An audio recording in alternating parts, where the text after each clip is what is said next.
Bonjour à tous et merci de nous retrouver dans notre émission Sagesse bouddhiste. Rencontrer le Dharma peut donner des ailes. De nombreux pratiquants bouddhistes en témoignent. Au contact du maître spirituel que l'on a trouvé naît une confiance qui permet de décupler la pratique et s'engager dans les préceptes bouddhistes. C'est ce qu'on appelle la foi et la dévotion, des termes aux consonances religieuses mais qui n'ont rien à voir avec une croyance. Il s'agit ici d'une adhésion totale à la voie de l'éveil qui permet de se libérer de la souffrance. C'est ce dont nous allons parler aujourd'hui avec notre invitée Violette Ini qui, en évoquant sa propre expérience, nous dira comment la foi évolue au fil de la pratique, passant notamment de l'émerveillement du début à l'émulation et à l'action par la suite. Violette Ini, bonjour. Bonjour Sandrine. Alors, vous pratiquez le bouddhisme depuis une trentaine d'années dans la tradition tibétaine. Vous avez pour maître Dakpo Rinpoché, dont vous suivez les enseignements à Veneux-les-Sablons, c'est dans le sud de Paris. Et puis j'ajoute que vous êtes en Drôme provençal, vous résidez en Drôme provençal, où vous avez un commerce. Tout à fait. Merci de répondre à nos questions aujourd'hui. Alors tout d'abord, est-ce que vous pouvez nous dire quelques mots sur vous-même et sur votre parcours ? Mon parcours, je suis née en 1968 dans une famille bienveillante, plutôt joyeuse de personnes commerçantes. Et ensuite, j'avais pas un goût très prononcé pour les études, ça n'a jamais été mon fort. J'ai tout de suite eu le goût du voyage, de l'aventure. Je suis partie de chez mes parents, j'avais 16 ans. Et j'ai commencé à voyager effectivement en Asie à partir de 18 ans. Oui, et notamment en Inde. Également en Inde. Alors, vous nous direz comment vous avez rencontré le Dharma, mais avant tout, pourquoi ce thème de foi et de dévotion vous tient-il à cœur ? La foi est quand même le support qui va nous permettre, tout au long du chemin, si j'ose dire, d'affronter les hauts et les bas de la vie. Ce que j'entends par là, c'est que la foi, elle nous porte. Elle nous aide à développer la vénération vis-à-vis du maître et elle nous donne le courage aussi de nous lancer dans la pratique. Alors, mais il y a plusieurs niveaux de foi, justement, qui n'a pas un sens, comment dirais-je, religieux. Tout à fait. Alors, on va dire qu'au début, pour moi, c'était plutôt une foi aveugle. Il y a eu cette aspiration, mais c'est vrai que très vite, l'émerveillement est arrivé au contact de Kyabje Rinpoche et également de Geshe-la Thupten Phunso, qui était donc l'assistant, si j'ose dire, de Rinpoche et qui était également mon maître, que je considérais comme mon maître.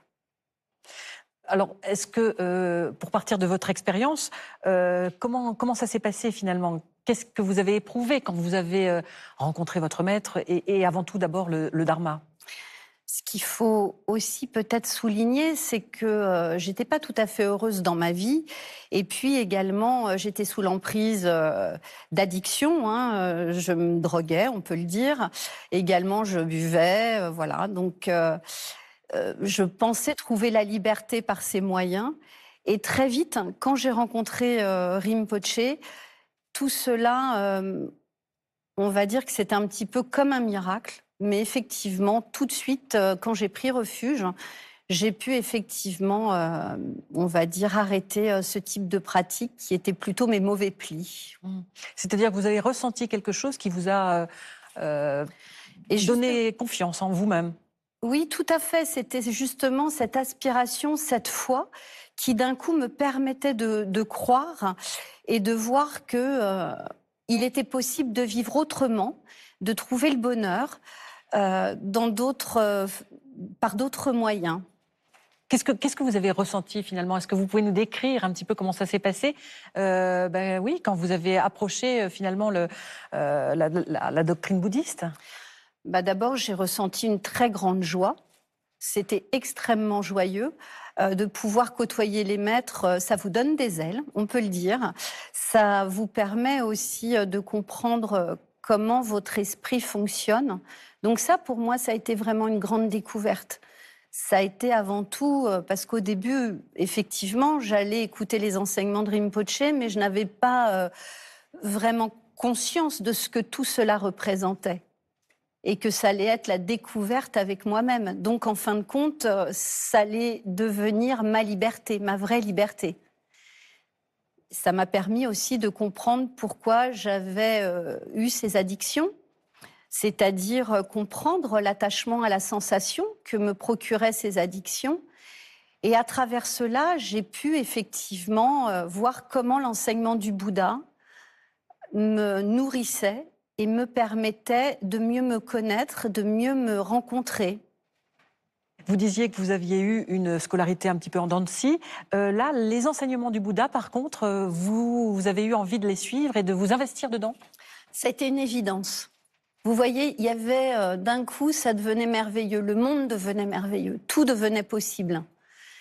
Alors effectivement, comme je suis quand même un peu paresseuse, je ne vous cache pas que l'étude, euh, comme elle était présentée, c'est-à-dire avec une forme de régularité, ça nous prend à nous discipliner, c'était pas mon fort et c'est toujours pas forcément mon fort. Bien que par l'écoute des enseignements de Rinpoche, c'est déjà un des premiers aspects de l'étude, on va pouvoir ensuite réfléchir et puis tourner notre esprit sur les différents sujets qu'il va nous enseigner. Ça peut être effectivement les 6 perfections, les sujets sont vastes. Ça peut être la loi de causalité, voilà, le panel est extrêmement riche. Et ce qui me paraît aussi très important, c'est de pouvoir faire le lien avec moi-même, avec ce que j'expérimente dans la vie. C'est-à-dire avec les hauts, avec les bas, parce que comme tout le monde, la vie a ses souffrances. Et plus j'avançais, aussi également auprès de Rinpoche, plus j'ai pris conscience d'une forme de souffrance à laquelle j'étais attachée, mais dont je ne me rendais pas compte. Donc c'était ça aussi, cette aspiration à devenir libre d'un coup. Est-ce que vous pouvez nous raconter comment vous avez trouvé votre maître, Dakpo Rinpoche? Parce que vous avez évoqué plusieurs maîtres que vous avez pu voir, enfin, auxquels vous avez pu assister sur certains cours. Mais Dakpo Rinpoche, ça a été la révélation. Alors, en réalité, je dirais que le Bouddha s'est manifesté en boîte de nuit, en Normandie, à Trouville, un dimanche d'un mois de septembre. C'est la première fois que j'ai pris, en tout cas, connaissance du Bouddha. J'ai rencontré un garçon qui lui-même qui pratiquait l'enseignement. Et moi, à ce moment-là, j'étais extrêmement sensible, puisque je venais de décider, je venais de prendre le vœu au fond de moi, dans mon cœur, de ne plus prendre d'intoxicants. Et j'ai fait cette rencontre. Donc c'était un petit peu magique. Et Dakpo Rinpoche lui-même? Alors ensuite, bien sûr, il fallait trouver son maître. Donc autant vous dire qu'au début, c'était plutôt par la force de l'attachement que j'ai eu envie d'aller frapper à différentes portes. Et très vite, à partir de là, tout a enchaîné. Il y a eu cette rencontre. Très vite, j'ai pu aller écouter Sa Sainteté le Dalai Lama. Et le jour, à la fin de l'enseignement de Sa Sainteté, il y a eu un papier qui a été distribué. Et là, effectivement, j'ai pu rentrer en possession de ce papier où on annonçait qu'un lama tibétain, Dakpo Rinpoche, enseignerait rue de Vaugirard. Donc, j'ai décidé d'y aller. Et ça a été une révélation. Écoutez, tout de suite, je me suis sentie comme en famille. Les choses ont été très simples. Pourtant, je nourrissais un complexe quand même, le fait de ne pas avoir fait d'études, le fait de ne pas me sentir à la hauteur. Et puis, voilà, j'arrivais avec mes valises. Et chez Rinpoche, tout de suite, la porte s'est ouverte. Bien sûr, il y a eu Geshe-la, qui a été celui par lequel j'ai pu, en tout cas, savoir comment me comporter, comment faire. Mais tout a été extrêmement facile et à partir de ce jour-là, c'est devenu... effectivement, tout s'est aligné. Alors, vous parlez d'une évolution de justement cette confiance, de cette foi, et aussi de la dévotion. La dévotion, qu'est-ce que c'est? C'est la mise en pratique de la foi, finalement. Oui, effectivement, c'est réfléchissant à la bienveillance du maître à notre égard. Vous voyez, comment développer de la dévotion? Il est sûr que la dévotion, certainement, elle s'épanouit au fur et à mesure du temps, en réfléchissant à tous les bienfaits que peut nous apporter un maître.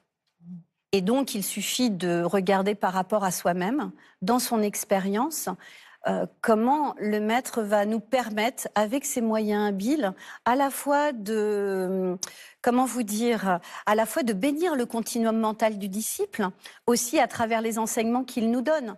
Et aussi, ce qui est formidable, c'est qu'un maître, il va toujours vous donner ce qui est à la portée, à votre portée. Il va se mettre à votre niveau. Il ne va jamais vous mettre dans des situations difficiles. En tout cas, chez Dakpo Rinpoche, c'est comme ça que ça se passe. Chez Rinpoche, on va plutôt utiliser il va plutôt faire ressortir nos qualités, même si elles peuvent paraître très ordinaires. Et grâce à cela, on va développer de la confiance. De cette confiance aussi, la foi va prendre de la puissance. Et à travers ça, effectivement, ensuite, on va réfléchir, tourner notre esprit vers ce qu'il se doit de tourner, c'est-à-dire, parce que l'idée, c'est quand même aussi de voir ce qui fait de nous un être meilleur. Ça, c'est le seul souhait du maître, c'est que ses élèves deviennent de plus en plus heureux et qu'ils souffrent de moins en moins. Mais encore, faut-il reconnaître la souffrance. Et c'est ce que vous apprenez justement avec les enseignements du Bouddha. Oui, c'est ce que j'essaye de m'y appliquer en tout cas. Quelles sont les qualités que l'on peut observer chez un maître ? Les qualités du maître, elles sont multiples, mais il a un esprit extrêmement apaisé. Il a un enthousiasme qui est sans limite. Et puis aussi la grande patience qu'il a vis-à-vis de chacun de ses élèves. Il ne se décourage jamais, lui. Si nous, on se décourage, lui, absolument pas. Et finalement, quelles pratiques, Violatini, permettent-elles de développer la foi et la dévotion ? J'ai envie de vous dire que c'est toujours pareil. Si je réfléchis depuis 30 ans que je suis auprès de Rinpoche, ce qu'il m'a permis, c'est d'abord d'être libre, de commencer à devenir libre, à me rendre compte de toutes mes émotions qui, effectivement, étaient plutôt pour moi des sources de souffrance. Alors, ça ne veut pas dire qu'on n'a pas le droit d'avoir d'émotions, hein, c'est pas cela. Mais en tout cas, on parle de facteurs perturbateurs, vous savez, dans le bouddhisme, de nos mauvais plis, de nos tendances qui seraient préférables d'observer, parce que l'idée, il n'y a rien de mal, c'est juste observer ce qui se passe afin de pouvoir devenir de plus en plus libre. Et par exemple, de faire appel aux différentes paramitas, vous voyez... comment on devient on essaye de devenir plus généreux, comment on va essayer de s'appliquer à l'éthique. Mais tout ça doit se faire dans la joie, en étant détendu, et par les moyens habiles du maître, en tout cas, il nous invite à aller dans cette direction. Merci, ce sera le mot de la fin. Merci infiniment, Violatini, d'avoir répondu à nos questions. Je vous remercie beaucoup, Sandrine. Avant de nous quitter, voici quelques propositions de lecture en rapport avec le thème de l'émission. Le Lama venu du Tibet, autobiographie de Dakpo Rinpoche avec la collaboration de Jean-Philippe Caudron, édition Grasset. Ce grand maître tibétain nous livre ici son histoire et son parcours depuis le Tibet et l'Inde jusqu'en France où il est arrivé en 1960. Une autobiographie où l'humour croise la franchise et l'humilité de cet être d'exception. La guirlande des êtres fortunés, pratique fondamentale des bodhisattvas, commentée par Dakpo Rinpoche, édition Guépélé, un texte écrit par le prédécesseur de l'actuel Dakpo Rinpoche, qui présente les principes essentiels du bouddhisme appliqués à la vie contemporaine, comme une introduction au dharma accessible à tous. La voie progressive vers l'éveil suprême de Gedun Nyamyang aux éditions Guépélé. Il s'agit ici du Lamrim de la lignée du Sud, traduit en français, où est exposée de façon complète la voie et les instructions pour la suivre. Un ouvrage pour approfondir sa réflexion et méditer. Voilà, c'est la fin de notre émission. Merci à tous de l'avoir suivi. Vous pouvez la retrouver durant un mois sur France.tv. Très heureux dimanche à tous et bonne semaine. Merci.